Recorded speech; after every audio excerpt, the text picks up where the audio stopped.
On va passer un peu à la présentation de l'interface. Je vais vous montrer les différents panneaux. Et les deux grandes fonctionnalités qu'il y a, c'est la table lumineuse et la chambre noire. C'est exactement le même fonctionnement que Lightroom. C'est exactement le même fonctionnement que DxO Photolab.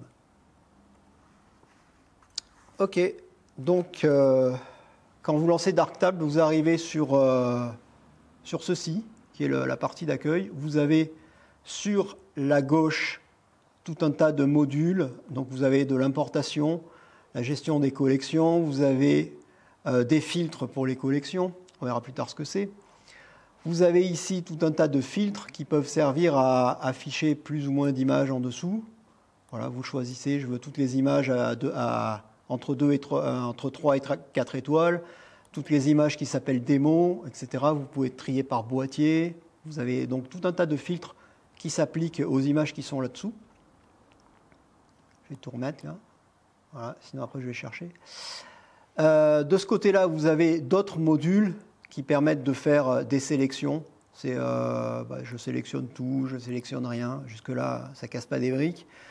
Vous avez des modules de gestion des mots-clés. Où là, par exemple, si vous prenez cette image-là, vous voyez qu'il y a deux mots-clés qui lui ont été attachés. C'est Bretagne et démo Darktable. Vous prenez celle-ci, Bretagne, démo Darktable. Vous prenez celle-ci, Arche, démo Darktable. Donc, si vous cherchez toutes les photos qui viennent de Arche, il suffit de chercher ici. Ça va m'embêter, ça, tiens.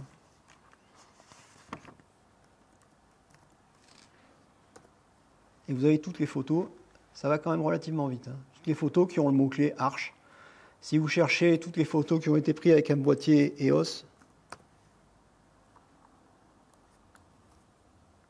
je vais enlever ça. Là, vous avez toutes les photos qui ont été prises avec un boîtier EOS. Voilà. Si vous cherchez toutes les photos à 4 étoiles, vous les retrouvez. Donc, en combinant les filtres de recherche, vous arrivez à assez rapidement retrouver vos petits dans la base de données. Je vais remettre comme c'était. Tac. Ok. Et donc de la géolocalisation, j'avoue, j'ai pas testé. Et exporter, donc ça c'est la partie d'exportation où quand vous avez fini vos traitements, vous choisissez les images que vous voulez exporter et vous lui dites à quel endroit, quel format, quelle compression, quelle qualité, quelle taille, etc., etc. La géolocalisation, ça se fait tout seul à partir du moment où tu as le GPS activé Ouais. sur l'appareil. Ouais. Alors j'ai vu que j'ai des photos qui ont été faites, des photos et des vidéos faites au drone, que des photos là en l'occurrence. Effectivement, il y a les tags de géolocalisation et il est capable de te les afficher sur une carte. Donc là, vous avez la partie des photos, la table lumineuse, où vous pouvez afficher plus ou moins d'images. Toujours pareil. Et vous avez la fameuse partie chambre noire où vous entrez dans la partie de développement, si vous voulez regarder celle-ci par exemple. Là, vous êtes dans la partie chambre noire. Alors, pour ceux qui ne connaissent pas ni Darktable, ni Lightroom, etc., vous avez l'impression qu'il ne s'est rien passé, mais là, tous les modules ont changé en fait. Ici, tout à l'heure, vous aviez tout ce qui était outils d'import de données, outils de gestion des collections. Là, vous avez d'autres modules qui se sont affichés et qui vont servir à travailler sur l'image. On verra un petit peu plus tard, tout à l'heure, la partie chambre noire, puisque c'est là-dedans que réellement se fait le traitement de l'image. Mais bon, pour ceux qui connaissent Lightroom, ça, normalement, la partie histogramme, bon ben voilà, ça marche de la même manière que de l'autre côté. C'est la même chose. Et donc ici, vous avez des fonctionnalités comme, par exemple, les informations de l'image. Là, par exemple, ça a été pris à f8, exposition à 320e, le nom de l'appareil photo, tout un tas d'informations possibles, imaginables. Et de l'autre côté, vous avez plus les modules sur lesquels vous allez jouer sur l'image. Si on s'amuse à jouer avec des choses comme ça, on va faire des trucs bien là. Bon voilà, c'est ici que vous allez modifier l'image. Les modules sont regroupés dans différentes catégories. Là, vous avez un accès rapide aux trucs les plus classiques habituels. Le contraste local, le module de contraste, justement, qu'il faut utiliser. Le module de balance de couleurs, qui vous permet de modifier vibrance, chroma, saturation. La température de couleur, que vous pouvez modifier par ici aussi. L'exposition, plus clair, plus sombre. Et là, vous voyez que ça touche directement l'histogramme. Quand on touche l'histogramme, on touche directement l'exposition. Ici, c'est la même chose, donc ça et ça, c'est pareil. Un module de rotation et de perspective qui vous permet de vous donner le mal de mer. Là. Un module de correction des objectifs. C'est le fameux module qui vous permet de pouvoir redresser ou pas une image. Et d'enlever, si par exemple l'image contient du vignottage, ça va vous permettre de corriger un peu le vignottage. Et vous avez la réduction de bruit. Voilà. Donc là, je vais annuler mes modifications. Alors, je vous propose d'entrer dans le vif du sujet. On va importer des photos et on va faire une petite recherche, même si je l'ai faite tout à l'heure. Donc, la semaine dernière, ou il y a 2 semaines, on avait fait des photos nature morte. Donc, je les ai insérées. Moi, je gère ça en mode répertoire. L'avantage de gérer en mode répertoire, quand vous importez vos photos, c'est que si un jour vous changez de crèmerie, c'est-à-dire si vous passez sur Linux, si vous passez sur PC, vous êtes sur Mac, ou si vous êtes sur Mac, vous passez sur PC, vous prenez votre arborescence, vous la mettez de l'autre côté, ça marche quand même. Le logiciel, est-ce qu'il suivra? C'est une autre histoire. Mais au moins, vos photos, elles seront déjà triées. Donc l'idée de trier les photos, quand je les importe manuellement, et je les mets dans un répertoire manuellement. Et après, je les insère dans le catalogue de Darktable avec la fonction adéquate. Donc moi, ce qui m'intéresse là maintenant, c'est d'insérer ce répertoire-là que j'avais copié et que je n'avais pas mis dans Darktable. Donc c'est dans mon arborescence classique habituelle.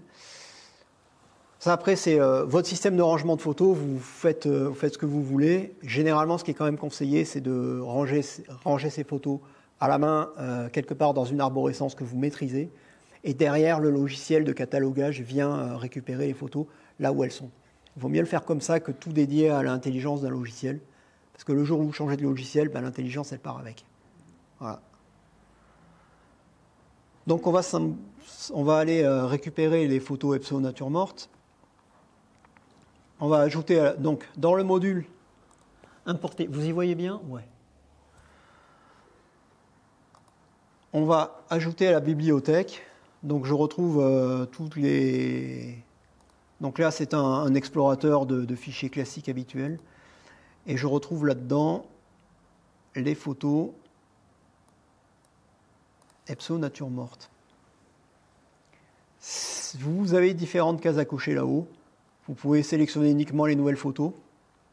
Ça peut être pas mal parce que si vous avez inséré des photos, des répertoires avec des photos à l'intérieur, vous ne savez plus trop où vous en êtes, vous mettez à ce niveau-là, au niveau racine, et vous insérez uniquement les nouvelles photos, et lui, il va vous parcourir tout, il va vous rattraper toutes les photos que vous avez oublié de mettre dedans.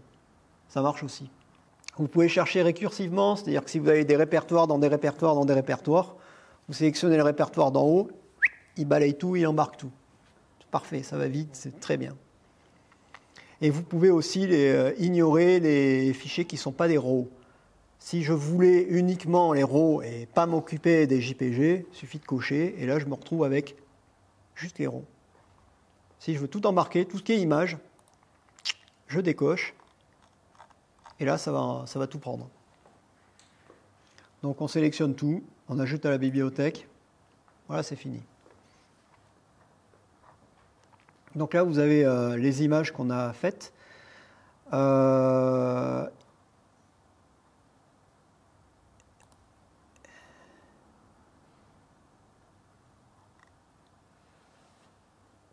Donc là, vous voyez que vous avez sur cette image-là, elle a été embarquée en JPEG, en RAW. Donc vous pouvez choisir de travailler sur l'une ou sur l'autre. Si celle-là, elle vous plaît, vous bossez là-dessus. Si finalement, il faut retoucher, contraste, lumière, etc., vous pouvez travailler sur le RAW.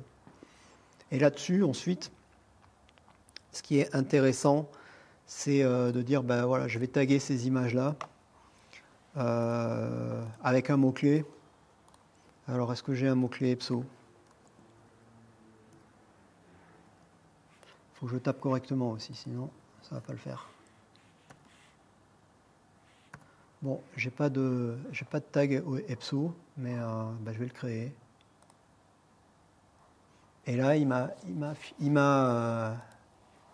là, on voit que sur le mot-clé, là, ici, on a un tag EPSO. Donc maintenant, quand je chercherai dans l'arborescence générale EPSO, il me sortira au moins ces photos-là. Je vais continuer, je vais vous montrer donc la fonctionnalité de tag ultra simple, ultra basique.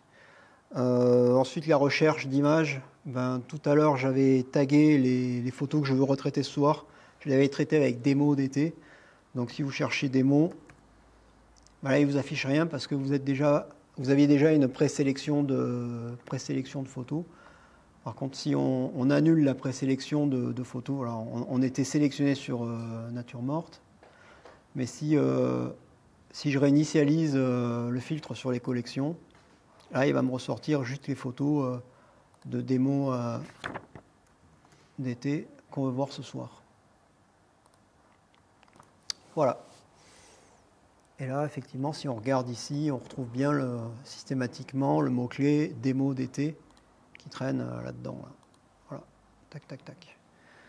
Je voulais vous montrer aussi une fonctionnalité intéressante qui est la fonctionnalité de clone. Vous avez un RAW, mais vous pouvez générer différentes versions de votre photographie. Vous en voulez une en noir et blanc, une en couleur, une en sépia, etc. Vous pouvez le faire. Donc au moment où vous choisissez votre photo, vous pouvez commencer à travailler directement dedans. Vous pouvez aussi gérer les clones. Là, vous voyez que cette photo, j'ai fait... ça, c'était une version. J'avais fait une version en noir et blanc, une autre version en noir et blanc. Vous avez différentes versions, une photo pour une expo. Donc, vous avez différentes versions sur lesquelles vous pouvez revenir travailler. Évidemment, ces versions-là, elles ne pèsent pas lourd.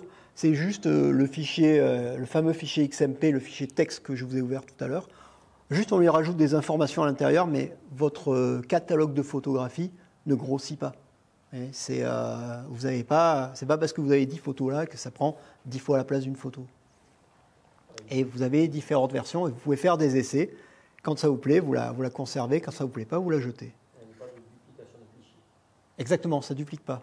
Ça duplique à partir du moment où vous l'exportez, votre photo.